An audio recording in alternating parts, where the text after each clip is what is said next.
What's up, Rotogrinders? Dean here. Dean78904. That is the daily fantasy handle around the industry. We're here to talk tonight's 6-game NBA DFS slate. Well, of course, going to mix in some player prop, prize pick stuff. I mean, we always do that, but especially do that when Chief is here as well. What's up, Will? This is a really interesting slate. A lot to dive into, a lot of guesswork, a lot of just like, well, let's just wait and see what happens as far as the news for all the 10 o'clock games. But the tricky part is, other games have already started by the time we get a lot of that news. The Lakers have given Q tags to both LeBron and Westbrook on the back-to-back. Minnesota just gave a body part to basically everybody in a back-to-back against Sacramento. It's a tricky one for sure. And the best game on the slate is at 7:30, which we'll talk about as well. So, you don't want to completely miss out on that also. What's your assessment here, Will? How are things in your world? Your assessment as far as tonight's 6-gamer? Yeah, everything's good, man. I am enjoying life, enjoying LaMelo Ball, partially making the All-Star team. I was a little disappointed he didn't make it straight up. But nevertheless, I get it. DeJounte Murray probably should have made it straight up as well. We've got a lot of time for that discussion today if you want to get into it, because both of those guys are playing at 7 and 7:30. At any rate, I think we're gonna have some good games tonight. And let me just say, the Lakers are full of it because they can't afford to lose or take any games off with what's going on with their record and seeding in the Western Conference. If LeBron and Westbrook sit tonight, I'd be shocked. They very well could. But after that beatdown they got last night against Milwaukee, and I watched that whole game, it was a beatdown, like start to finish. The Lakers never had a chance in that game. This team is not going to win a championship. No, and who says they will? No. Hear me out, Dean. I'm just talking generally. I didn't say anyone said that. Yeah. I'm just saying, I think the expectation every time LeBron James is on the team is they're going to be in championship contention. And my point is, this team is not even in championship contention. I mean, if you would have told me before the season, and seriously, you see they have Russell Westbrook and LeBron James and Anthony Davis. And yes, those three guys may not fit together perfectly. Like, I understand that too, right? Also, I always say teams need time to gel and figure it out. The problem is, they're not the best team in the conference and they have the wiggle room to figure it out. Like, there are 4 or 5 other teams that are just light years better than them. And so they don't have that wiggle room with all the injuries, and LeBron James being on the back end of his career. I don't care how well LeBron James is playing. At some point, he's falling off of a cliff, a la Max Kellerman. And perhaps I'm wrong, because Tom Brady kind of never fell off of a cliff. At the end of the day, though, they're just not better than most of the teams in the West. And so this is interesting for me from a fan perspective. I'm not a LeBron fan, from a basketball fan perspective, because seriously, when LeBron's on the team, you expect teams to be in contention, and this team's they just don't have it. They just don't have it. They were poorly constructed, and a lot of people saw that coming. Westbrook and spacing and all that. And I love Westbrook. He's like one of the most fun players to watch, and he seems like a good dude, but like he's not. I don't know if he's an overall positive at this point in his career as far as helping teams win basketball games. Also, LeBron said last night, they asked him flat out, like he said, "Yeah, we're not as good as Milwaukee. I don't see us being possibly as good as Milwaukee." Like, that's that. Like, he conceded that.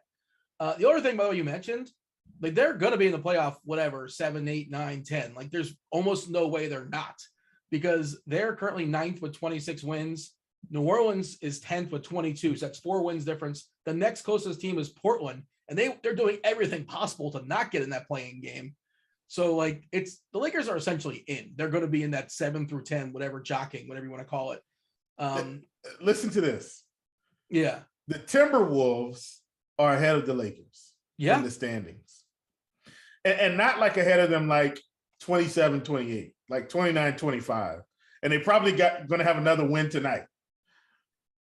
This is insane. Suns, Warriors, Grizzlies, Jazz, Mavericks, Nuggets. I mean, in which And man, Keith, you got to get in on this action here. I'm sorry, Keith. I just feel like I'm hogging the mic. Sorry. And I'm the reason this show's starting 7 minutes late. Please forgive me.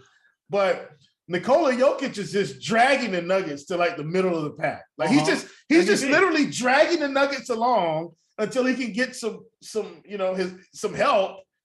And you're telling me the Lakers are in the 9th seed. And the only reason I think they get in is because Paul George and Kawhi Leonard just aren't going to play this year. Because if they were, the Lakers, they would not get in. They would not be in the playoffs. The Clippers being so bad is what's going to open the door. All right, I'm done. Well, the Clippers are in that 4-team jockeying as well. It's just that everybody makes the playoffs. Is the No, everybody doesn't. Everybody 8 through 10 get in the play-in, which was my idea. Got the facts, but I won't go there today. I will not go there today. But Dean, come on, the Clippers, even though they're not better than the Lakers. Okay, I'm not like the Lakers aren't good. Bad, but I think the Lakers are probably right. Better. The Lakers aren't good, but LeBron James can close out a Clippers team in a 1-game playoff. Like you know what I'm saying? Like I don't want to be ignorant here. The only reason the Lakers have a shot is because the Clippers are so bad. That's it. Well, and Portland's bad, and and OKC and Houston. Let's bring in Keith. But I'm saying competent teams. Like the Pelicans aren't a competent team right now. Well, I take that back. You know what? The Lakers might not be the best team. We're going to see what CJ McCollum helps. Here comes Zion, maybe. Probably. Well, Zion just needs to keep making commercials at this point. And I'm really afraid for Zion. Guys, hang out with the shenanigans. Keith, you got to get in on this. I'm really afraid that Zion is the new Greg Oden. I know I've said that. I'm really scared because you got to think it's rookie season. He had like half the season off, came back the last half, played phenomenally. And then last season, part of the season didn't play. But while he's playing, he's a man amongst boys in terms of his athleticism. But if these injuries keep occurring in the wrong places, foot bones connected to the ankle bones connected to the thigh bone. I'm exaggerating here. But my point is, how many more injuries can Zion take and be able to sit at home and become slightly overweight with no activity and then have to work it off? This is scary. I'm not kidding. Like, I want to see him play, but this is scary. They say he's out in Portland working out. Maybe he's part of this Portland trade and we never knew about it. He's not getting they said he's in Portland getting injections. And listen, these are facts. Go look it up. He's not in New Orleans. He's in Portland. Okay. Well, I mean, I don't think he's playing. I hear you. Keith, did you want to dive into that one? No, I'm not touching the Zion situation, but I do have a take on the Lakers situation that's a little bit different tonight and relevant to the DFS slate. There you go. Way to bring it back. Get us back on the rails.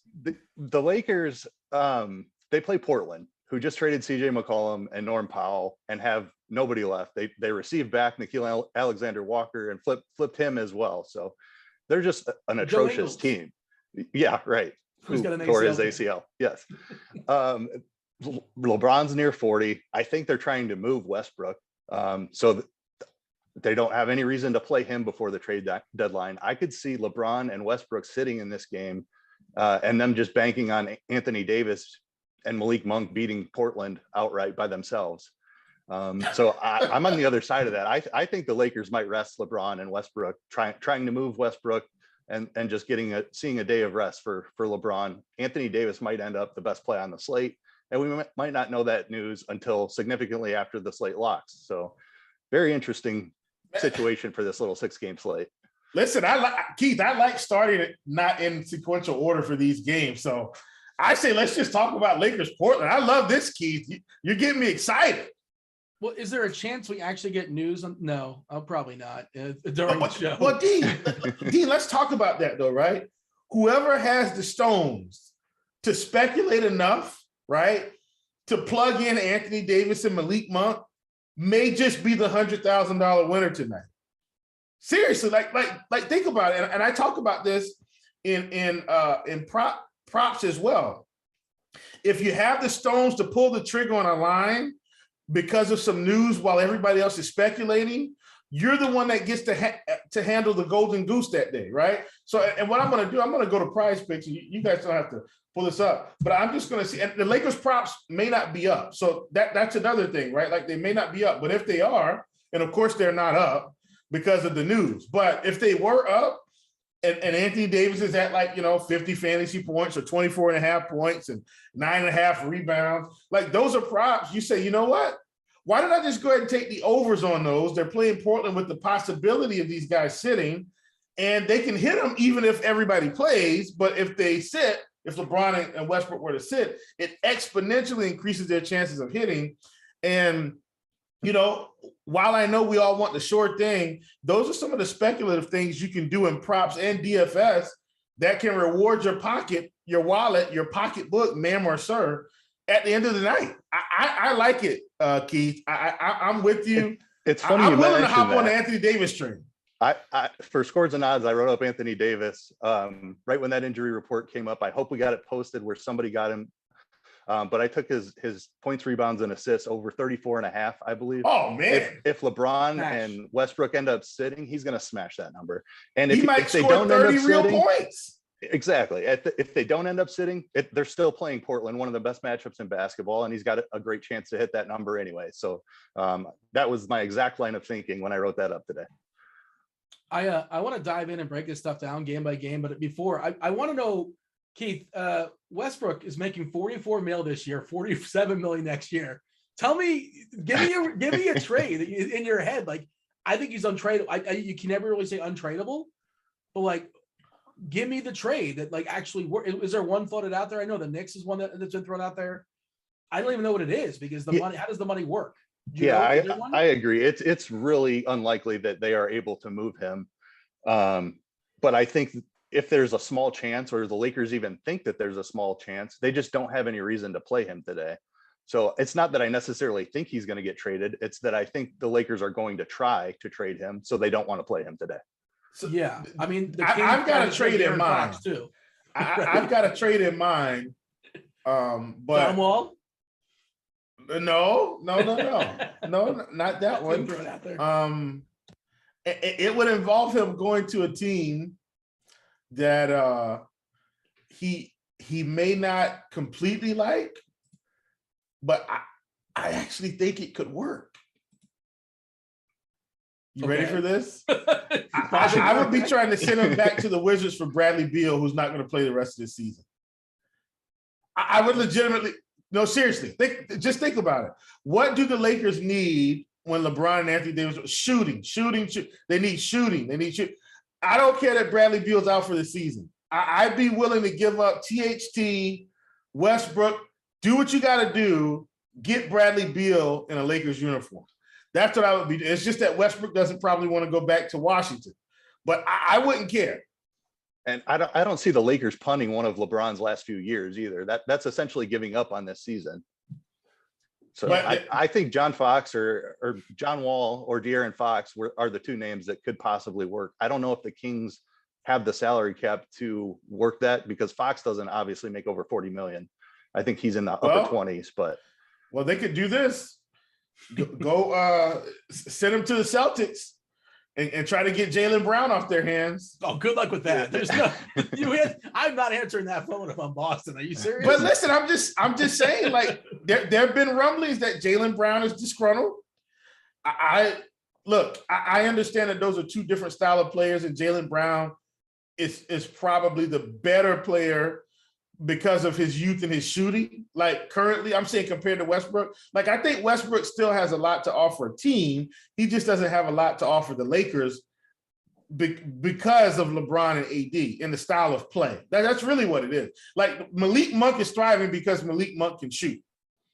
If Malik Monk wasn't a shooter, he'd be terrible with the Lakers. But he can stroke it. You know what I mean? Anyway.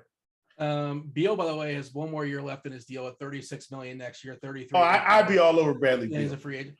Yeah, I mean, one could also argue the Lakers are either like the same or incrementally worse or incrementally better with Westbrook there or not there. Like, I don't know if he's helping them or hurting them much either way. They might, subtract, addition by subtraction, whatever. All right. So the important thing about tonight's slate, I just ran some optimals, by the way. It's all about the Hornets. We'll talk about them in a second. 4 are landing in optimals right now on DraftKings. 3 or 4 are landing in optimals on FanDuel. That is a 7:30 game tonight. Half the slate is at 10 o'clock, which again, that is super important because the Kings, we're not really certain as far as Harkless. We think he's going to be, I think he's doubtful right now. Yeah, I don't think he's playing. Rashawn Holmes is a big one. He was kind of a late scratch last night, and he's not on the injury report. They say I guess we're expecting him to be available, but like he also was out last night for personal reasons. And that personal reason was most likely that they're trying to trade him because they just got Sabonis, and Sabonis and Holmes really don't pair together well. I don't think. I think that, look, it's the Kings, so who knows what they're thinking. Maybe they think that's an incredible pairing. The same organization that traded Halliburton. And then, of course, Minnesota. We don't know about Edwards is questionable. D'Angelo Russell's questionable. Pat Bev, to a lesser extent, like Naz Reid, Okogie, and Prince. But they just gave a bunch of Q tags to a lot of guys on a back-to-back where they're running it back in Sacramento 2 times, 2 days. They're in Sacramento, Minnesota. Yeah. So let's just take a large. How are you dealing with that, Keith? As far as the slate, assuming we get no information regarding the slate stuff before 7:30, 8. What's your general thought process as far as making lineups? Because it's tricky. There are many paths depending on information. We just don't have it just yet. Yes, it is a very difficult slate, despite being only 6 games, because you have the massive total with Chicago, Charlotte that you obviously want a ton of exposure to. But you might have an immense amount of value opening up depending on what happens in Minnesota and Sacramento, the Lakers. How I'm handling that, I'm still going to play a ton of Chicago, Charlotte. Like, it's just an absolutely awesome game environment. Neither of these teams has been playing defense. Charlotte plays really fast, so nice pace up spot for a Chicago team. The Charlotte rotation is extremely condensed. Like, even if we get some injury news later on, it's not a spot that I want to avoid or try to fade. So that game environment, I think you have to play some of that. I'm definitely out on the first game of the night.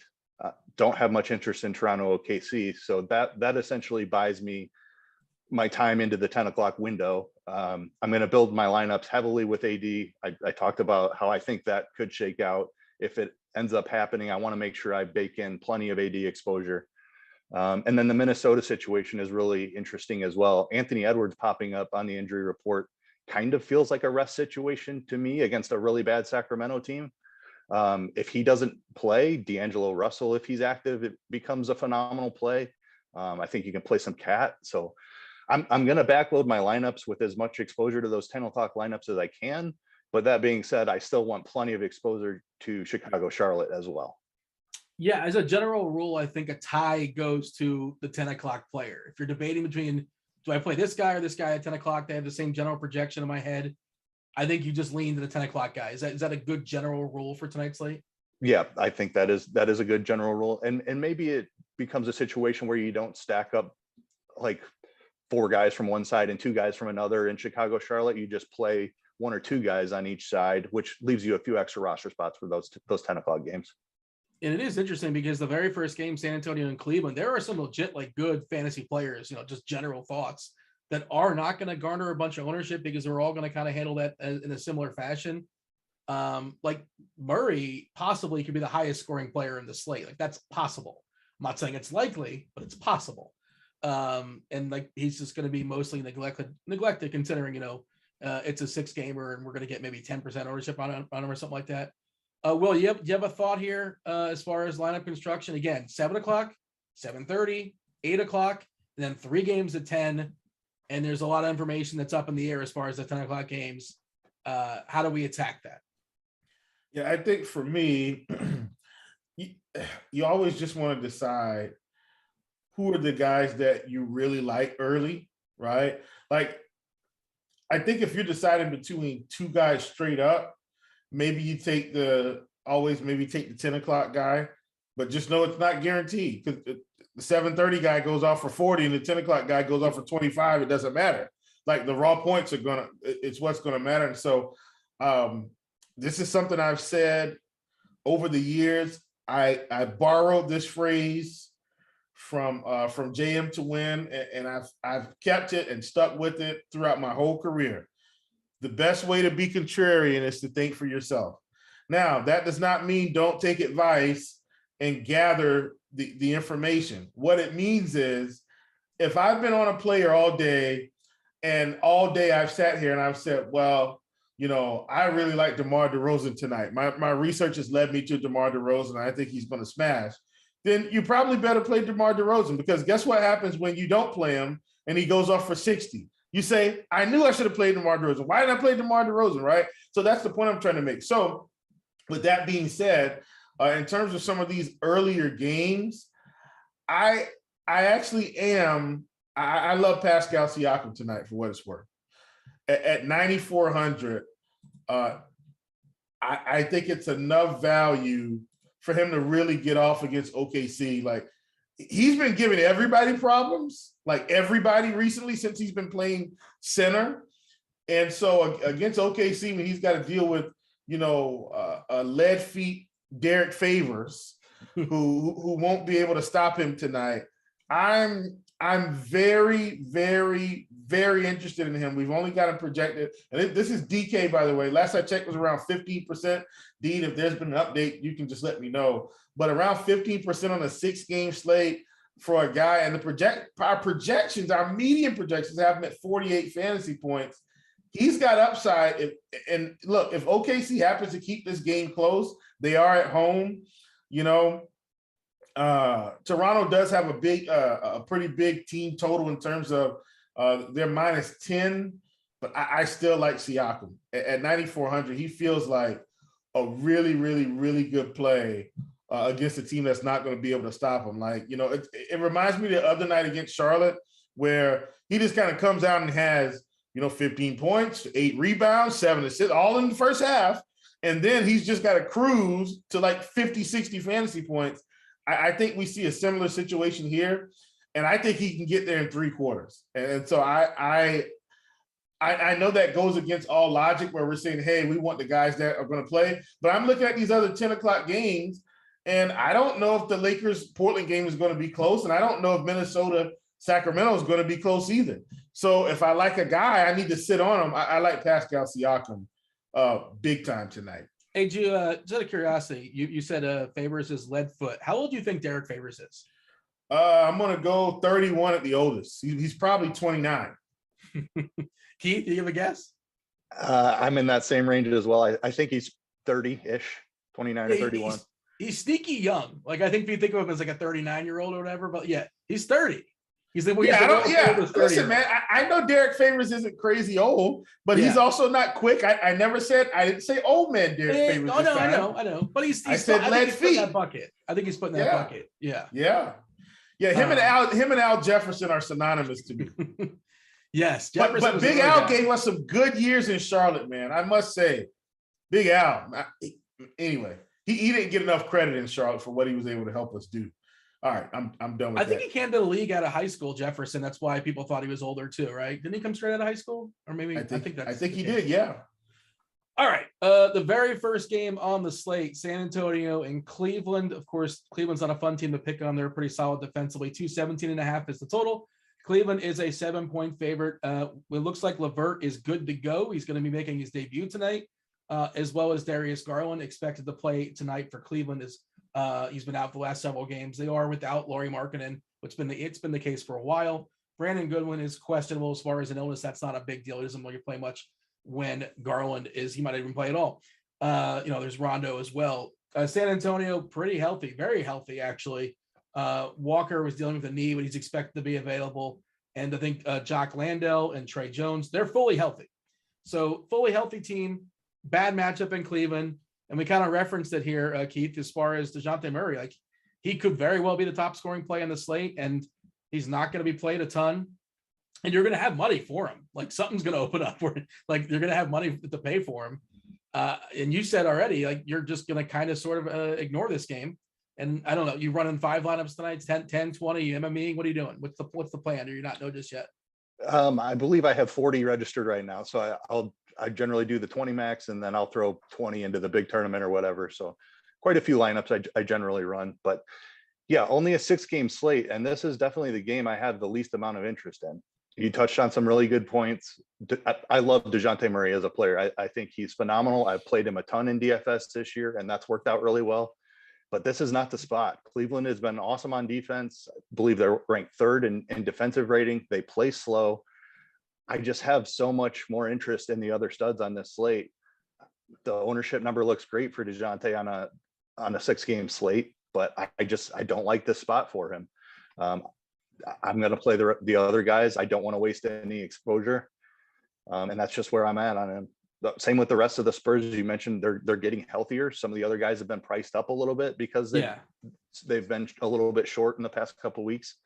Like I think Pirtle is a fine play at 7.5K, but probably not the slate for me to get to him. Just don't want to allocate that salary early. And I think there are a lot better point per dollar plays that are going to open up later on. So I'm completely out on the Spurs in this really tough matchup against Cleveland. Yeah, that's basically where I'm at as well. And that's where the ownership is too. Like we do have Murray and FanDuel at 16%, which is a pretty big number. Well, not really. I mean, 6-gamer. Pirtle at 7-8% or something like that. White at 6%. All single percentage points basically. Nobody really jumping off the page. And as far as Cleveland, you got solid prices for Mobley and Allen, so they're going to be in the teens as far as ownership. Garland coming back from injury, we're looking at 8% or so.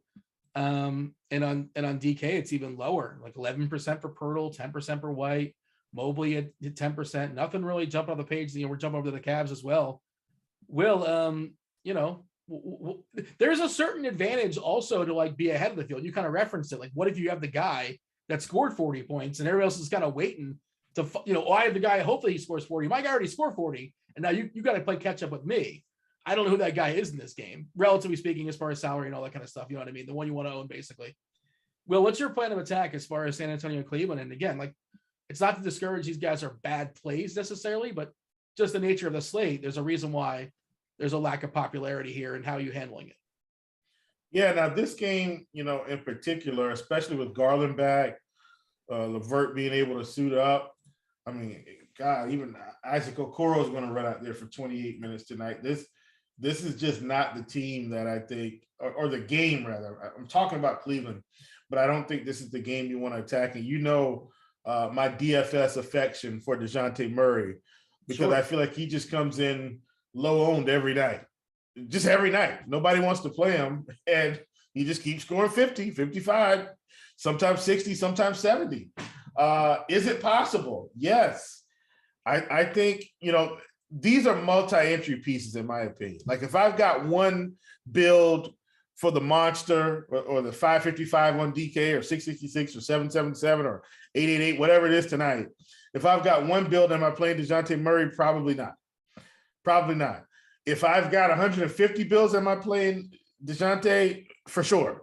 But that's kind of thinking in terms of that. No one in this game in particular is, I think, appealing enough for me to get on it. And Karis LeVert, I just think he's overpriced. Like he should have come in at 7,500 his first stint with this team. I don't care what his upside is.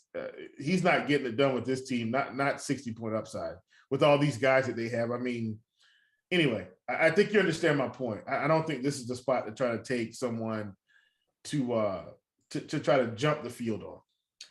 Yeah, LeVert 8.7 on FanDuel, 9K on DK. Maybe if Garland wasn't playing, then okay, I can entertain it, but no chance. No chance I pay that salary. I'm going to ask both of you guys this. We're going to move on to the next game. It's supremely more appealing. Keith, what do you have? I'm going to pin you down. I'm going to force you to play one player and this, whatever, one player on each side. Your favorite player for San Antonio, your favorite player for Cleveland, if you got to pick one. If I have to pick one for San Antonio, it's Murray. Yeah. I don't think I'm going to get there, but he is the guy. On the Cleveland side, I have a little bit of interest in Jared Allen. We've seen big ceiling games from him in the past. The Spurs, I know they're getting healthier in the front court, but I'm still not scared of Pirtle, Eubanks, Londale, whoever they're going to throw out there. Like Jared Allen could really smash in the spot. So with LeVert there, that kind of takes Garland out of play for me. So Allen would be my guy on the Cleveland side. Yeah, they've been Baltimore on the offensive glass too, and that's Jared Allen's game. The putback stuff like that. So I think he's interesting as well too. And like Mobley, it's one of those two for me, but you can go either side on that. Same question, Will? Can I go neither? Like just nobody? Okay. Yeah. I have a game where I think you might have an answer for some. You might have too many answers for me, actually. Let's play the game. This pulling a saw on me. The Chicago Bulls at the Charlotte Hornets. Good Lord. This is a first half of the ESPN doubleheader. 237 is the over-under in this game. Just a monster number. High and tight, right? Chicago Bulls 2-point favorites. And speaking of tight, the rotations are going to be incredibly tight as well. We saw the Hornets last time out essentially run a 6-man rotation. That's partly because they have injuries. Book Knight not expected to play. Of course, Gordon Hayward got hurt like 5 minutes into the game or so. Cody Martin is still out. Jalen McDaniels is still out. We're projecting a 40 minutes on ball. Like some of these Charlotte guys, and they're been hesitant to play. Ish Smith a ton and Richards, but Oubre off the bench. Actually, we're projecting PJ Washington to start. Okay, that makes sense because you have him 34 minutes. And then Chicago side, of course, they're without DeSumo, who's got a concussion. DJJ is still hurt. Lonzo's still hurt. Caruso and Williams, so they're pretty thin too. They're in the midst of that 7 of 10 games. I believe this is the first game of the start of 3 and 4 nights for Chicago. Didn't play yesterday, not playing tomorrow, but again, this is like their biggest breather spot of the 7 of 10, essentially. So, Will, how many Hornets is too many Hornets? Because they all look awesome. Well, I think on DK, if you're pedaling around there, and so remember, these prices were up just 2 days ago. I think, Miles Bridges might have, I think Miles was around 78, but Terry was over 7K. LaMelo was around 92, 93, 94. And with all these guys out, the first guy in for me is Kelly Oubre at 5,600. He's the best Hornets value play. I think second in for me, believe it or not, is probably Terry at 69. You're looking at ownership, he's 23. And you're probably saying, well, God, you're not mentioning LaMelo Ball. Well, LaMelo's 8,800. And I think we've seen Kelly Oubre do some really interesting things when guys sit. And by interesting, I mean take the most shots on the team. And I'm not exact because I watched these games.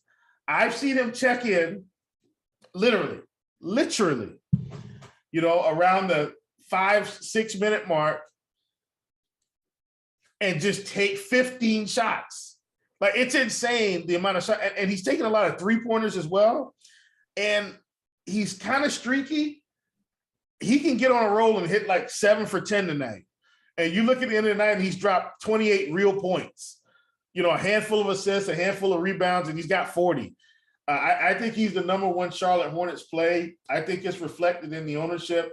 Him and Terry Rozier are pretty much tied for second in command in terms of ownership. I think he's the guy. Rozier for me is important because all these guys are going to play minutes, but Rozier is another guy that's going to take a lot of shots tonight. He'll probably take around 20, 21 shots. And if the shots are falling, he's going to pick up peripheral. So, like, if you look at this Toronto game, he took 19 shots, 20 points, 6 assists, 5 rebounds, right? No steals, no blocks, put up 36. But, you look at some of these other games, 23 points, 3 steals, 4 assists, 5. He's putting up 40. That's kind of the Rozier I'm expecting. I'm expecting a 40-plus fantasy point Rozier rather than 35 fantasy point Rozier. And so for me, while I don't think he has LaMelo upside, we're also not paying a LaMelo price. So I think my staple Hornets are Rozier and Oubre. Like, those are my top 2. And then I'll just kind of filter it in from there. Those are the Hornets that like. Nothing against PJ Washington. 4,900 price is very cheap. Like, I get that, right? I get it. But PJ Washington could easily be fizzled out of this offense today. Easily. Even with all the bodies out, he's the one I just would not trust.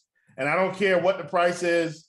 I've watched enough Hornets games to know that he could just, take 10 shots tonight and get a handful of rebounds and finish with 18 fantasy points. And Bridges has 45 and Terry's got 40. And Oubre's got his 38, 40. LaMelo's got 40, and everybody gets 40 but him.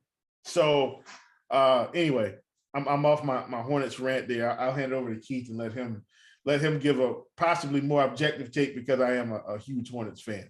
I'll throw it to him in a second. I just wanted to say, as far as the minutes, like we're projecting 40 for Ball, 40 for Rozier, 40 for Bridges, 34 for Washington, 37 for Oubre, 29 for Plumlee. I mean, literally, our projection's like a 6-man rotation, and then like Richards and Ish just play a little bit. And the ownership on FanDuel is really reflective of that. 47% for Ball, 41% for Rozier, Washington at 36%, Bridges 33, Oubre at 26, a little bit lower on DK for what it's worth. Ball at 34, Rozier 23, Oubre 23, Washington 21, Bridges 17, and Plumlee, the Plum Dog, at just 5%. Yeah, Keith, your thoughts as far as the Hornets? I assume you're interested in all 6 of those guys to various degrees, various levels. And I'm curious what kind of cap you may put on the most Hornets you will allow in one particular lineup. 3? I can touch on that first. I think 3 is the right number. I think if you run optimals, you're going to be seeing 4 and 5 of these guys in your lineups, especially before we have 10 o'clock news. But I mentioned wanting to cap that a little bit just to preserve some roster spots for whatever happens at 10 o'clock. So right now, the number in my mind is 3. I absolutely love all 6 of these guys, but I completely agree with Will's analysis there. It's the backcourt that I'm heavily targeting. You look at the Bulls over the last 10 games since Lonzo Ball and Alex Caruso have been out, and they're ranked 3rd worst in defensive rating. Lonzo Ball, obviously a plus perimeter defender, Alex Caruso as well. And now Ayo Dosunmu out, who is also graded out as a plus defender. They're being replaced by Kobe White, who does not historically grade out great on the defensive end. This is a great matchup for these Charlotte guys, and particularly the Charlotte backcourt. So completely on with Will on this one. Oubre is an absolute smash tonight. I do like Terry Rozier a good amount as well. And LaMelo, I mean, highest ceiling on the slate probably, depending on what happens with the Lakers and Minnesota, but love LaMelo as well. Now remember, these projections that we have for minutes, 40 minutes is our median projection on LaMelo Ball. Like, he played 44 minutes in the last game. So like, he's just going to be out there for the entire game. You just don't see numbers like this in medium projections. So it's absolutely incredible. Even though there's some amazing value that could open up later, like the Hornets side of this is just absolutely not fadeable in my opinion. And let me put this out there. For those of you that look, I gave out the lot in my video, my Prize Picks video today, okay? And you're not going to feel good about this, but one of the things I always preach in props, it's not the player, is the line inefficient? Listen to me, everybody.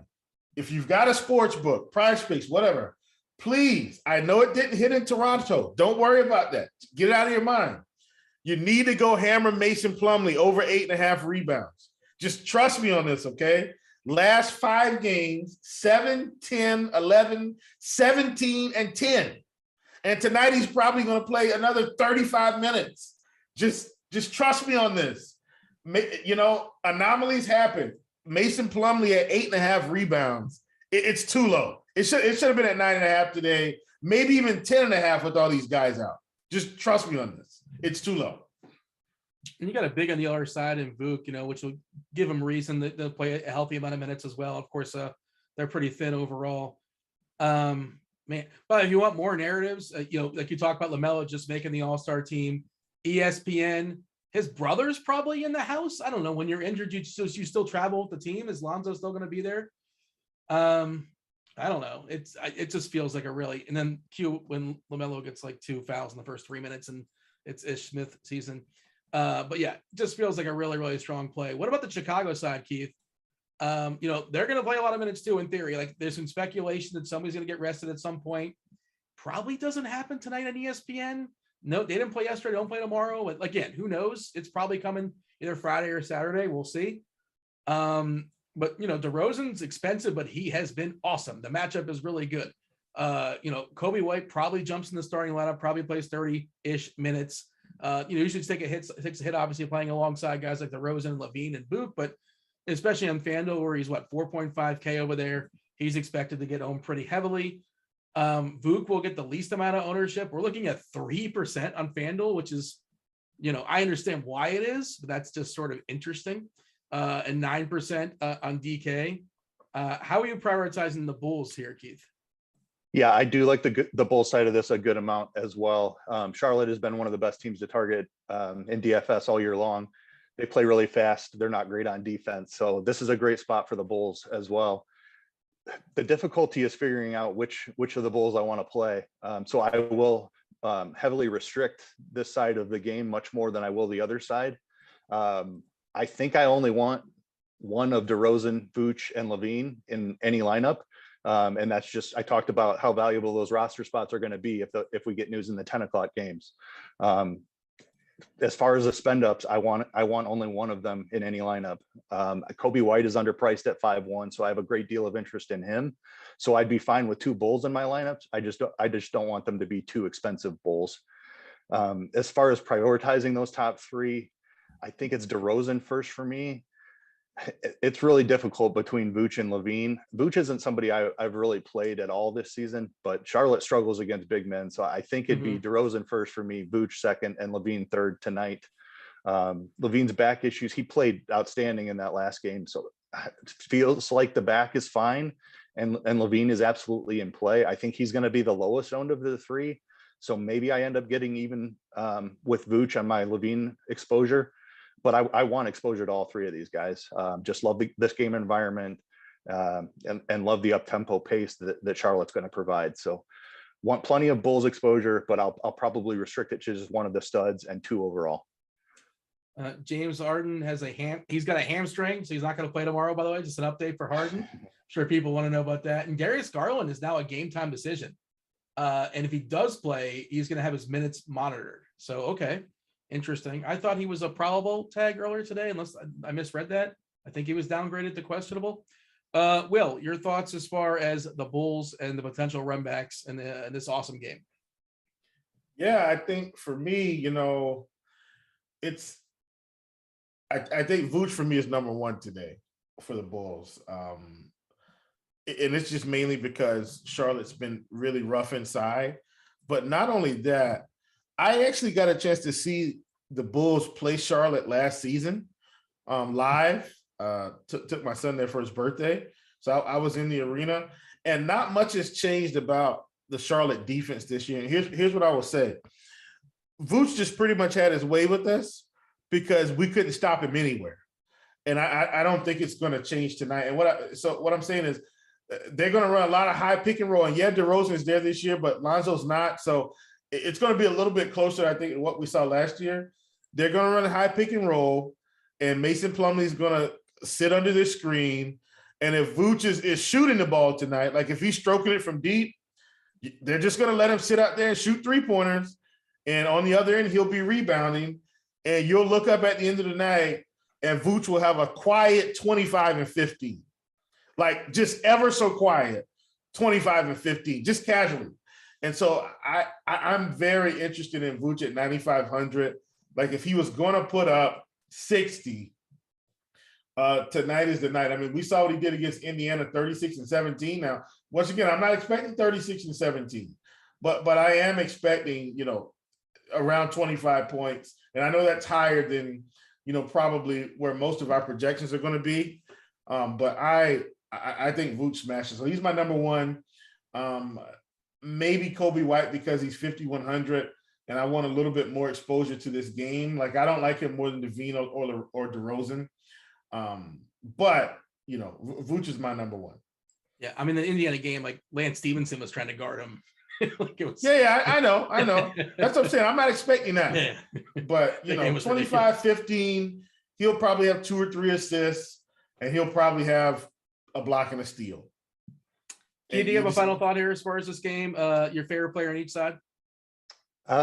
Favorite player, I'm going to go DeRozan on the Chicago side. Charlotte side, it's Oubre for me, with LaMelo closely behind. But just, yeah, I think at least one guy from each side in all my lineups tonight. Just an awesome game environment. Yeah, it looks like it's going to be a really, really fun game. All right, we're going to move on in a second. Do you want to say what's up to YouTube? Hey, YouTube, hit that like button. Do subscribe. do turn on those notifications. Thanks for watching. We appreciate it. Helps out the channel and all that good stuff. Hey, you want to join the conversation, join the show, go to rotogrinders.com/Discord. That is a free channel. It's not a premium channel. Anybody can join, anybody can talk, come say hello, much like Chief's Prop Shop. His Prop Shop is free as well, too. You do not have to be an RG member. Anybody can jump in. And if you guys happen to join the conversation today, typically on Monday, Wednesday, Friday, one of our producers will jump in there and give out 1 week free of RG Premium. I'm not sure if we're doing that today. Probably. It just kind of comes out of nowhere. Just join the conversation. There's a conversation to be had right there. I see Keith talking in there as well. Oh, Devin's lurking too. So he's going to give out 1 week free to somebody. Again, jump on over. RG Premium. No, non-RG Premium. It's just for anybody. The Rotogrinders Discord. Rotogrinders.com/Discord. The live stream chat channel. And, whatever you want us to talk about, we're happy to talk about end of the show. If you have any questions, give us the details. FanDuel, DraftKings, tell us if it's for cash, if it's for tournaments, large field, single entry, all that good stuff. The more information, the more helpful we can be in answering that question. Saying hello to everybody. It's just kind of hanging out there. All right, let's move on. Let's talk about Toronto and OKC. Obviously, 204.5 is the total. That's not particularly appealing. We do have Toronto as a 10-point favorite, and they're fully healthy. Although, Nick Nurse doesn't need 17 guys or whatever it is. He plays basically his core, and that's that. OKC is a little bit beat up. They're without Roby. They did trade for KZ Akpala. He's not going to be available. Muscala's out. Wiggins is out. JRE is going to be out for a while. And, of course, SGA is out for a while. So OKC kind of thin. They do have 10 dudes, looks like, because they called up Poku. Poku is back. Well, you already gave us your thought process, Will, as far as Pascal. You love Pascal today. What about the rest of the Raptors? That's about it, really. Pascal's kind of my number one guy. He's been playing out of his mind here recently, and not just that. Like they don't have anybody that's going to stop him today. They just don't. With the way he's going to run the floor, can take it coast to coast. I think he's pretty much unstoppable in this matchup. And so that's why I'm really, really interested. And so some of these other, additional pieces like Scotty Barnes, I don't dislike Scotty, but this doesn't feel like the spot. OG 7,200. I don't dislike OG, right? But, just doesn't feel like the spot. The one guy I feel like that's going to get there against this team is Pascal Siakam.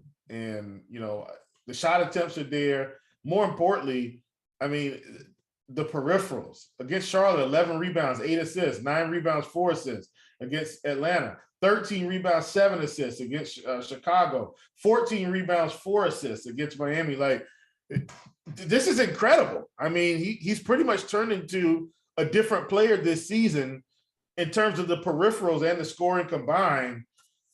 He's what I think we wanted Julius Randle to be, but can't ever get anymore.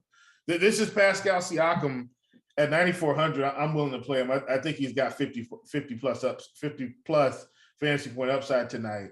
And I don't want to miss out against a team like OKC where he's going to be running up and down the court freely. Well, he's got to put up 50, right? The way he's priced. But yeah, he certainly can, like you said. And he is the highest projected guy in Toronto. And we love the minutes in Toronto, but it's all kind of sort of baked in now with the prices. We're projecting at least 36 minutes for all the starters. Well, Dean, I actually think Pascal should be priced a little higher, though. Look at his last, 10 games, 1, 2, 3, 4, 5, 6, 7, 8, 9, 10, 37, 48, 55, 35, 62, 45, 45, 58, 50, 92. 52. He should probably be 10K by now. Yeah, about that. So I think we're still getting a little discount on him, in my opinion. 10K on FanDuel with 9.4 on DK. But yeah, just kind of as a general thought with the Toronto guys, we know they're getting the minutes, but they're also, the prices have kind of caught up. Trent is now 6.6 on FanDuel. On DK, Trent is at 6.5, OG 7.2. We saw, FEV is now 8.7. But of course, any given game, these guys, and if you give them 37 minutes against, OKC, somebody's going to, smash, you'd presume. Keith, jump in here as far as your thoughts on Toronto. Good matchup, obviously, and the minutes are about as safe as they come in this Toronto rotation. But, they're all sort of priced basically where they kind of should be. I agree with that, and Pascal is the most the highest projected owned guy on DK at 16%. But otherwise, nobody getting more than 8 on FanDuel. It's Pascal at 16, Barnes at 16, but that's basically it. Like, we're not getting a ton, 5%, 10% otherwise. Keith, is this a spot to possibly exploit? I do agree with Chief's take that Pascal is a smash today. The problem I'm having is, however, how many other guys I want to pay for in this 9K range. It's going to be difficult for me to get over the field on Pascal today.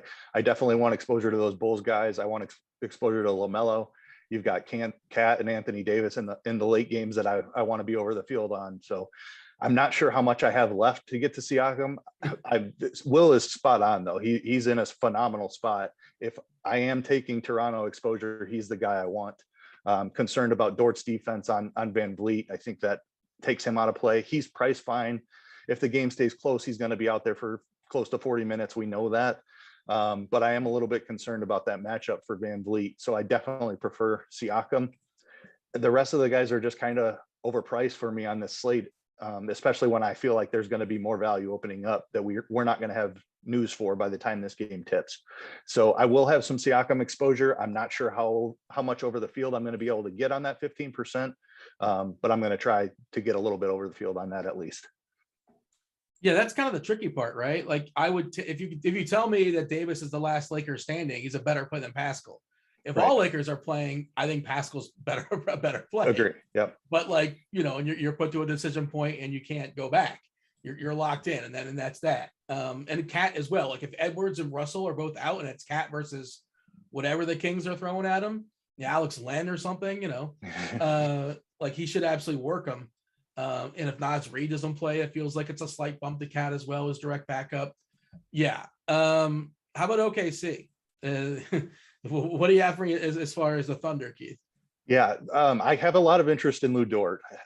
He's really stepped into a nice role without SGA there, and he's contributing in all categories. He plays great defense, and he's been putting up rebounds and assists as well as scoring over like 20 points a game. He's one of the props I wrote up. His points, rebounds, assist prop is at 25.5. I think that's way too low for what he's going to do. Toronto is just a middle of the pack type defense. I believe it's 14th in defensive rating. So I really like Lou Dort at this price. The issue I'm having is if he's just slightly underpriced and we get all kinds of guys that are mega underpriced in the late games, I don't know how aggressive I want to be with my Lou Dort exposure. He's one of the guys I'm still on the fence for, just kind of hoping that we get some news before this game tips off. But I definitely have interest in Dort. It's kind of like Siakam, though. I'm not sure I'm going to go way over the field on him to start off, just because I want to preserve some of those roster spots. How much do you value flexibility is kind of the question you're asking yourself when you're rostering guys in OKC. Yep, because exactly. Nobody's jumping off the page like, oh man, I got to have a ton of Baisley. Like, he's fine. Dort's fine, but flexibility could be better. What's behind door number 2 is sometimes, more interesting. Sometimes it's like a donkey or something. If you ever watch that, they make a sound effect and it's a whammy or whatever you want to call it. But it's not called a donkey. You talking about the show with Wayne Brady? Yeah, let's make a deal. But it's not. It's called a zonk. Well, okay. But not a donkey. Don't they have like an actual donkey sometimes, or like some kind of farm animal? Yeah, I know they have like this horse and buggy and some weird thing. I know what you're talking about, but yeah. So, Will, how much do you want to lock in on OKC? Like that's kind of. I think Poku's kind of sort of somewhat interesting if you're running 150. Like he could be a guy that can put up 30 points. Like, if things crack his way, but you're telling yourself a story and you're being ambitious. But that's not something I'm running in my main lineup, of course. Well, what do you have for me as far as OKC? Like, nobody thrills me. It's filler stuff. Yeah. I mean, Lou Dort's at 20% for a reason on this small slate, even with all the value. Raw points still matter. And, for a guy, that his minutes are purely intact. They're not going anywhere. So many guys out. And Dean, you know how I feel about guys that are taking a lot of shots. I mean, he took 21 shots in the Golden State game. And that's not really a fluke. Like, if you look at the past few games, 16, 16, 17, 15. Yeah, it was 21, but that's, to me, that's right in line. Okay, but maybe he ends at 17 tonight. Okay, I'll take it. And he's going to get a few rebounds now. His assist numbers are going to be low, but the rebounds will be there. He'll probably have 4 or 5 rebounds tonight, and he'll probably score 20 to 25 points. The question is that does he get enough extras to push him to 40, I think. Like, when I got 6K guys, I want 40. That's just kind of my rule of thumb. Like, can they get 40 tonight? If the game is close enough, I think he can get to 40, especially if he's shooting efficiently. Like the other night, he shot at a 43% clip, and he put up 37 fantasy points. Against Dallas, where he shot 53%, he put up 45. You see, if he's efficient enough, he'll break 40 tonight. I've got interest in Lou Dort for sure. I'm with Keith, man. I think I'm willing to roll the dice. I think you guys can kind of see I'm kind of going against the grain here. I think everybody wants to wait for the 10 o'clock games, and I think I want to take advantage of everyone's patience and get a few of these early guys and then make people beat me. Like, I want you to chase me today. You know what I mean? We've hinted at that 3-game slate later on, the 10 o'clock stuff. Let's dive in. Probably the least interesting. I'm not always sure. Possibly the least interesting is Golden State, Utah. This is the second half of the ESPN doubleheader. 226 is the total. Utah is a 1-point favorite. They're getting healthier, although they're still without Gobert and Gay. Golden State, thinner than normal. No Iguodala, no Bielitsa, no Draymond, no Clay, and Looney is questionable. I'll throw it to you, Will, as far as, Steph always can break a slate. If you want to do the ESPN narrative, by the way, have at it. If you want Looney, questionable, I think matters to some degree. They can get Kuminga a little bit more run. They can get Toscano Anderson, but I don't know how much that matters. Just with the value that might pop up, probably going to be back of the line stuff. What do you have for me as far as Golden State and Utah? Start wherever you want here, Will. Man, can I get one of these upside performances out of Otto Porter Jr.? Like, he was a guy, he's getting his 28 minutes, man. I get real interested just because of everything that he can do. I'm just not sure if I'm actually going to get the minutes we need from him tonight, right? So outside of that, you got Poole at 5,800 with Curry playing. I don't hate it, but I don't love it. I'd rather just spend extra money and get Lou Dort, who I know is going to play 30-something minutes regardless. You've got Andrew Wiggins at 6,300, which I don't hate, but I don't love it. I just rather play Lou Dort. You know what I'm saying? It's like they're in this no man's land of pricing and matchup, and it should be a competitive game. I think if you want to get really, really different, you take Curry at 10-3 and hope he has one of those 40-point real life games, but I don't think it's the best play. And it's actually not something I'm going to do. I'm probably mostly on fade this whole game. That's about it. Yeah, the question you have to ask yourself about Dort is Dort so much distinctly better than Wiggins or Poole? I know it's at the same exact price that you just play him, or is the potential of things falling a certain way, and you don't have to marry Poole. If things fall a certain way, you can use that spot and turn him into something else. I think Dort is significantly a better play tonight, though. Like, for instance, if I've got Dort and I'm trying to say, well, I want to match the field on Dort, and I want to, I want to maybe match the field on Poole and match the field on Wiggins, I'm just going to scrap that extra 20% and play 40% Dort. Like that's exactly what I would do tonight if I was going full mass multi-entry, because he's got way more upside than these guys right now. He just does. Keith, what's your approach? Yeah, I agree with Will that Lou Dort currently as it stands is a much better play on the slate. But you make a great point about building with these guys currently and hoping that turns into Minnesota value or Sacramento value or LA value. And that's basically how I'm going to approach it. I'm going to build these guys into my roster spots right now, hoping that I can eventually pivot before the 10 o'clock tip off. That's the benefit of Golden State being in this set of games. They grade out as fine plays, but I'm hoping that these Golden State guys I'm rostering right now, as I build an hour or two before lock, end up turning into better value plays, so that I can end up paying for it'll turn into more of a stars and scrub type thing. So I want at least 2 roster spots where I can get up to Davis after LeBron and Westbrook have been ruled out, and then also play somebody in Minnesota after Beverly and Russell have been ruled out, like Jordan McLaughlin or Jalen Noel or somebody like that. So I can turn it into a stars and scrub type build with 10 o'clock guys over playing the mid-range value like Dort. And if nothing falls your way, like Poole still has a chance. He's got a puncher's chance to get there. It's like, yes, Dort is a better play than Poole, and I was not arguing against that. But like, it's just like, yeah, considering upside, shooting for the top of tournaments and all that kind of stuff.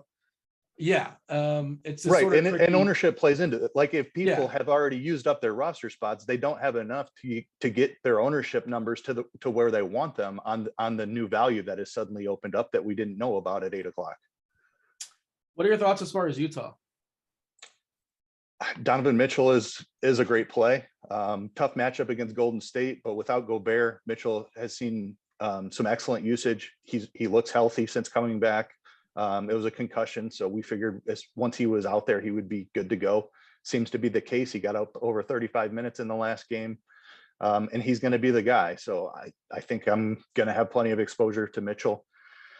He's pretty much the only Utah guy I'm interested in. Conley hasn't been great this season. And I think that by the time we get to this game, there's going to be far more value than any of these Utah guys. I won't need to mess with them. That's kind of where I'm at too. And like the Azubuike Whiteside is kind of sort of a split, and neither one of them are like great values either. Like in theory, they can be okay, I guess. 4K for Azubuike, assuming he draws a start again. Again, I'm fine landing on that. So be it. But yeah, I think Mitchell's the clear best play. Bogdanovich on FanDuel's okay. I don't mind him at 5.4 over there. I don't like the DK price on him, but yeah, that is this game, and it's you have to kind of see him as like one big game almost, if that makes sense. Like I know it's 3 different games with this whole cluster, and something you have to think is going to open up, and that kind of leads us to our next game.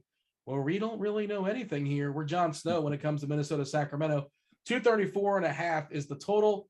They're running this back from last night. Minnesota dropped a 135 on the Kings tonight. Everybody got a tag. You want an ankle, you get an ankle. You want a knee, you want a shin. What do you want to be? You want to have an ankle? Okay, you got an ankle. Edwards, Russell, Beverly, Reed, Okogie, Prince, all questionable in Sacramento, and we're getting Rashad Holmes, who was late scratch last night for personal reasons. He's assuming we're thinking he's going to play, but again, we've speculated pre-show on this show that something goofy might happen there. He probably is on the trade block because Him and Sabonis doesn't really check out. Bagley is questionable last we saw, right? And Harkless is doubtful. That's correct, right? So, yes. Will, I don't know what we do with this. It's just sort of like we're in a holding pattern. You got some spots, and if this and if that, then that. But like, what do you see at least as of this moment? What's the best you can do after getting off mute? No, I'm not on mute. Oh, you're just taking it all in. I wasn't watching. I do think, you're probably just getting Karl Anthony Towns. Kind of how I feel about Vooch. Like, to me, Towns is the late play. And last night he was in a slight bit of foul trouble. He played 28 minutes because they blew them out, but he sat part of the third quarter because of foul trouble. He put up 40.25 fantasy points in 28 minutes. Karl Anthony Towns was probably on his way to 60 last night. If he doesn't have foul trouble and the game's remotely close, right? Like anywhere within a 10-point window, he's coming back out to smash. So I think the same way I feel about Pascal Siakam is kind of the same way I feel about Karl Anthony Towns tonight in terms of he should smash. What do you have here, Keith? I mean, again, a lot of if-then stuff. Currently, our projections love Chimezie Metu. Looks like we're projecting him to start and play 33 minutes. We are also projecting Holmes in. I think we're projecting Harkless out, and I think we have no projection on Bagley, right? Yeah, so if Bagley goes, that would muck up Metu to some extent. Mitchell should still play a ton of minutes. Fox just came back last night, and if that game didn't get squirrely, I think he would have played 40 minutes possibly. So, in theory, there's some upside in that as well. And He's got to be feeling great that the team did their best to try to trade him away. At least I think they did, and they could not find a suitor. Keith, what can you say at this point? Again, it's tricky, obviously. Yeah, I mean, it is really tricky. The good news is all three of these games we've touched on it a couple of times, but we've got 3 games here. So I'm going to build with what we have currently projected. Bagley out. I'm going to obviously have a ton of Metu with him projecting as well as he is with Bagley out. Though I am going to X out Rashawn Holmes. I don't know why the Kings would play him. It just feels like he's getting traded. They just got Sabonis. I don't see Holmes and Sabonis coexisting together. So it just makes sense for them to trade Holmes. And if they're going to trade him, why would they play him tonight? So I agree with him not being on the injury report. That's why he's popping back into the projections. But if you're asking me if he's playing tonight, my answer is he will not play. But obviously I want to build heavy with this. And you have like Harrison Barnes as well as another guy that's been on the trade block, and I could see getting moved before this game tips off. So there's just so much information that could potentially break before this game goes. I'm going to build my lineups for 7:00 lock with what we have projected here, fully expecting to have to rerun my lineups. I'm going to hope I have the information by the 8:00 tip in Toronto OKC. More than likely not going to have it, and I'm going to completely redo my lineups before the 10:00 tip. But I do have a ton of interest in this game overall. Agree with Chief that it's a phenomenal spot for Cat, regardless of who plays for Minnesota. If Anthony Edwards or D'Angelo Russell were to get rolled out, then it becomes an even better spot for Cat.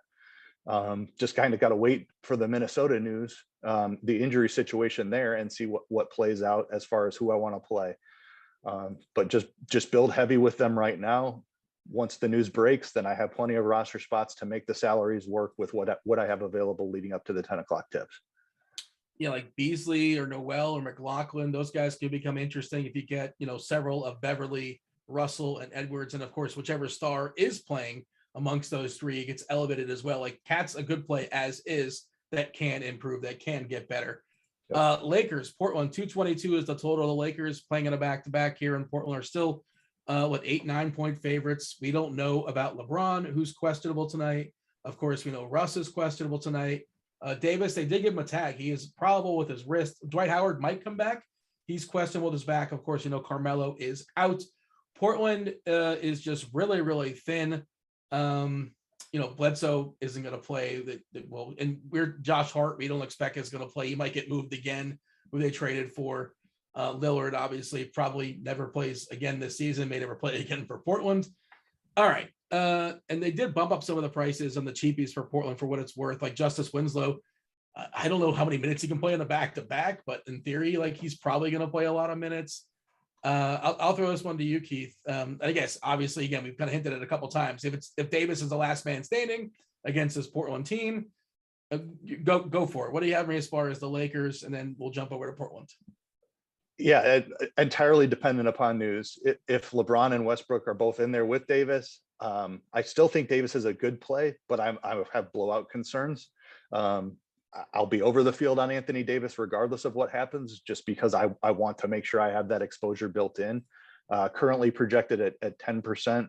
I'm going to build with at least 3 times that as we currently sit, and see what that turns into after we have the news later on this evening. I'd have a little bit of interest in LeBron if he plays. Again, not a ton. Kind of like that Bull situation, though. I would limit it to one of LeBron or Anthony Davis. Completely out on Westbrook. Just no reason to play him on this slate at that price. There's far more attractive plays throughout the rest of the slate. So interest in LeBron if he plays. Interest in Davis regardless. That's pretty much it for the Lakers until we hear news. Malik Monk might end up being a phenomenal play if Westbrook and LeBron sit. Just kind of a wait and see approach for me on the Lakers at this point, but still going to love Anthony Davis regardless. Yeah. On the Blazers side, I think you've got value opening up. Winslow is the most attractive one. The price did get a decent bump, but we saw him over 30 minutes and he wasn't that efficient. 42% shooting from the field. And I think there's upside on those minutes. He's the guy I feel most comfortable with in the rotation, and a guy I think is going to see usage in this offense. Obviously, you have Simons and Nurkic there who are going to scoop up some usage, but there's plenty of room for a third piece as well. Ellaby got a good amount of run last night, but I feel better about Winslow than I do Ellaby. So interest in this Blazers side, but it's primarily going to be Winslow for me. I do have some interest in Nurkic and Simons as well. Yeah, DSJ didn't play a ton of minutes last night. I thought he would get more than 20, 20 and a half, whatever it was. Ellaby got 34, like you said. Ben McLemore drew the start and played 31 minutes. And he's a guy that can like put 25 actual points in the bucket. That's something he can do. Kind of sort of has to. He's not going to do much else. We saw Greg Brown be awesome from a fantasy perspective in like his 19 minutes. I don't know if he's going to get more than that, but just kind of, interesting. And like you said, Simons is kind of sort of pricey. I wouldn't say he's overly pricey, but there's a reason why he's playing 37, 38 minutes or so against the Lakers tonight. Yeah. I do want to note that this is an awesome game environment too, much like the Chicago-Charlotte game. It's two teams that play fast. The Lakers play extremely fast, and neither one of them plays defense. So it's like, just from an overall game environment perspective, LeBron and Westbrook being ruled out eliminates the blowout risk, in my opinion, and makes this a phenomenal game to target. Trey Jones and Juancho Hernan-Gomez are not available tonight. I don't know how much that matters. Not really anything, right? Were they even projected to play anything? Yeah, for San Antonio, just kind of noting that. Will, what are your thoughts? Well, I mean, just wanted to make sure I wasn't muted. I think this game, it hinges all on, I think, Westbrook, LeBron for me. We're talking about AD at 10-1, who probably, if these guys sit, he probably puts up 65 fantasy points tonight, I think. And I know you guys kind of hear me throw these numbers out, but whenever I'm multi-entering, like when I'm making plans, that's what I project, right? Like, I don't care if our projections say 58. I'm thinking he scored 65. That's what I put in there. And that's, and that way, I'm building with what I feel like is the approximate upside for the situation. If those guys sit, Anthony Davis is probably in the 60s tonight for sure, especially since the game should stay close. And I think, someone else that would kind of be in the discussion, this might feel really yucky, okay? I'm going to say this phrase in duck, but Stanley Johnson will probably play 35 minutes tonight if LeBron doesn't play, and Westbrook. And that's not going to feel great on the surface. But, I mean, I'm looking at what he's done in some of these games with LeBron playing. I mean, last night he played 25 minutes. Yeah, it was against Milwaukee. He took 13 shots, put up 25 fantasy points. I mean, he's only, what is he, 3,500? Yep. I mean, he probably goes for 30 if both of those guys sit. I mean, or has the upside for 30. 30 is really valuable tonight at 3,500. They have other bodies, though. That's the thing. I wouldn't assume 35 minutes. They still have Monk and THT. No, I would. He's playing close to that. I mean, he's playing close to 30 with LeBron and Westbrook playing, and they're going to use him for defense. Dean, I think he gets over 30 minutes in this spot, Dean. I got to disagree. I think he gets over 30. You said 35. No, okay. I'll sit on that. I'll sit on 35 minutes because LeBron's playing almost 40 minutes. Trevor Ariza isn't. I mean, maybe Trevor Ariza plays 25, but they're not playing. He played 35 minutes against the Knicks, but outside of that, look, he's not getting much run. Right. I mean, THT would probably play 30 plus minutes, but Bradley, Bazemore, these guys aren't playing. I'm telling you, Malik Monk's going to play 35 to 38 minutes. AD. Now it's 38. Huh? It just jumped to 38 potentially. No, I'm talking about Malik Monk. Oh, I'm sorry. I said Malik Monk. Oh, my apologies. Listen, Dean, I'm telling you right now, and I'm going to plant my flag on this. If Westbrook and LeBron sit, Stanley Johnson plays 35 minutes. There it is. They both have to sit, though. Like, not one, both. And that's the point I'm making. I think he plays 35 minutes. We got some questions from chat I want to tackle as well. Let's see. Let's just kind of knock these out, and some more stuff might come up organically as far as this game. We're going to make way for crunch time soon enough, obviously. Darius Keith. Garland will play for what it's worth. Okay, good. That makes it less. I don't have to do any work on that. I can just sort of cross and Levert coming off the bench. Interesting. Yeah, I mean, he's going to close, right? Yeah, I think that kind of makes sense. Yep. White, do you like White or Pat Bev, Keith? I think Pat Bev is like a fairly likely candidate to sit tonight. If you're going to pick one of the guys in Minnesota, he seems most likely, but I don't know. Just guessing. Yeah, I prefer White in that situation. Just a much better overall game environment. Kobe should be due for tons of run. I mean, 35 minutes is what he's projected for. He could see more than that. They're extremely short. They've lost a ton of backcourt guys. So I think Kobe White gets a ton of run. Love the matchup. So I think for that's him. Derek White. It doesn't say. Oh, I'm sorry, Derek White. I'm guessing it's Derek White, but I don't know which any of the Whites. Well, Kobe White is the same price as Pat Bev on DK that I'm looking at. Okay, there you go. So maybe it is Kobe White. Yeah. But the problem, of course, is Pat Bev valuable just because he plays in the late game, and that's kind of the whole conversation we had in the slate. Yeah. Let's see. DK tournaments. Will, last piece, 4K or under. So just go ahead and give me your favorite play on DraftKings for tournaments. Be as ambitious as you want to be. $4,000 or less on DK. What do you have for me? It's Stanley Johnson. Oh, there it is. Well, with all the qualifiers, I'm assuming. With the qualifiers, let's put that out there. Yeah, just want to make sure. If LeBron and AD sit, man, Stanley Johnson's he's about as close to a smash as you can get. I mean, they're playing Portland. I like it. Shout out to Cransters. Cransters, got yourself 1 week free of RG Premium just hanging out there on the Rotogrinders Discord channel. Rotogrinders.com/Discord, the live stream chat. That's how you get yourself 1 week free of RG Premium. Just join the conversation. He has a question as well for you, Will. He says he likes Pascal. Can I throw in one more? Sure.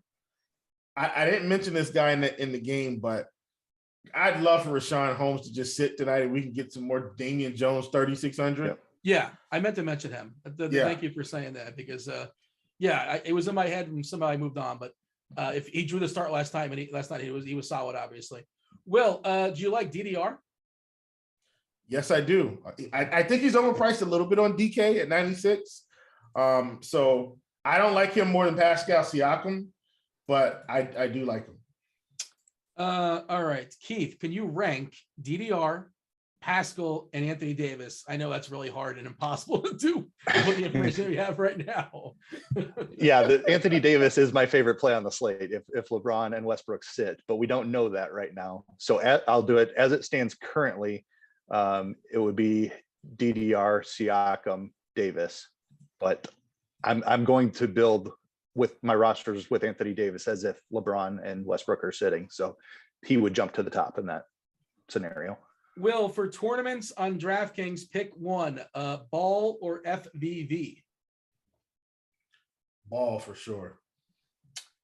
Keith, if Looney is out, do we like JTA, Toscano Anderson? Yuck. I don't know if we need to dig that deep. Jeez. Dig that deep. Little slip there. I guess I'm not a big fan of Juan Toscano Anderson. Yeah, no, I mean, I don't disagree with you. I think depending on what happens with Sacramento, we just mentioned Damian Jones. I would much rather play Damian Jones with no Richaun Holmes than I would Juan Toscano Anderson, but we've got to wait on the news and see what happens. But yeah, much prefer Jones. John wants a cheap point guard on Yahoo, and I don't think that's the spot necessarily save money, but if you do, because Ball and Simons and Fox are all pretty well positioned. But if Mitchell is cheap enough, Davion Mitchell at $15, I like that. If you need even cheaper than that, it's probably Trey Mann, but really, I don't think you play him. I think you probably want to, there's an opportunity cost at point guard. Ball at $35 is an awesome price. Simons at $25 is also really, really good too. But I guess Davion Mitchell is the cheapest guy that I would consider on Yahoo for point guards. Yeah, we just kind of covered this one, Will, with Holmes out, potentially out. How do we feel about Jones chalk? And I don't know how chalky he would be. This is kind of the other part of it because people might already have stuff locked up or they're going to have a bunch of salary and like they don't want to have $3K left over. Yeah, so Jones. I think Jones he's a really good util play tonight, I think, for sure. Keith, DK tournaments, which Utah center do you want to play between Whiteside and Azubuike? And I think the answer is mostly neither. Mostly neither is my answer for sure. Mitchell's the only guy I have interest in on Utah. All right. How about some CJ Elleby? Yeah, he's fine. Yep. He got his price bumped up a little bit, but like he should play 30 minutes or so again tonight. We got to step aside and get out of here and make way for Crunch Time, the premium show. Yeah, Cransters, you can go ahead and watch that tonight, assuming the premium kicks in right away, 1 week free. And that's just not basketball. That's all the sports, basketball, football, Super Bowl around the corner, the big game, golf, all the stuff, MMA, all the good stuff. Give me a final thought here. Give me the player that's going to break the slate. Will, you go first? I'm going to stay on brand. I'm going Pascal Siakam. Okay. I thought you were going to go Stanley when you said that. I'm like, oh no. I like the Pascal call. See Pascal and raise him, Keith. I don't know if it's raising it, but LeBron and Russ sit and Anthony Davis puts up 70 PK points. Yeah, love it. All right. Hopefully we laid out the slate as best as possible we can do. If any news breaks, Crunch Time will break it down for y'all, but get your alerts ready. Be prepared for goofiness to happen around 9 o'clock and potentially scramble as far as your lineups do. Thank you all for watching the show. Hit that like button on your way out, subscribe, turn on notifications. That was Keith. That was Will. That was producer Steve. That was basketball. I was Dean. Thanks for watching. We're out of here. Holler.